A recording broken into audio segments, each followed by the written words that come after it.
మాది కొండపల్లి. మాకు పెళ్ళై 9 సంవత్సరాలు అవుతుంది, పిల్లలు కాలేదు. తెలిసిన వాళ్ళు చెప్పారు నోవాకి వెళ్ళండి అవుతుందని. తెలిసిన వాళ్ళ ద్వారా నోవాకి వచ్చాము. దీప్తి మేడం దగ్గర ట్రీట్మెంట్ తీసుకున్నాం. చాలా బాగుంది.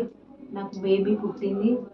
చాలా తొందరగా అదైపోయింది. ఒక 6 monthsలోనే ప్రెగ్నెన్సీ కన్ఫర్మ్ అయిపోయింది. నేను మళ్ళీ సెకండ్ బేబీ కోసం వచ్చా. దీప్తి మేడం చాలా బాగా చూస్తారు. ఎంతకంటే మాకు చాలా మందికి ఎవరు అడిగినా చెప్తున్నామండి, దీప్తి మేడం దగ్గరికి వెళ్ళండి, నోవా హాస్పిటల్. చాలా మందికి చెప్తుంటారు. 2-3 వచ్చారు. ఎవరికైనా చెప్తున్నాను, దీప్తి మేడం చాలా బాగా చూస్తున్నారు.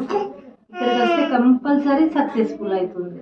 ఒక్కసారికే అవుతుంది సక్సెస్ఫుల్. ఇట్లా బాధపడడం అలాంటివి ఏమి లేకుండా ఒక్కసారికే సక్సెస్ఫుల్గా అయిపోతుంది.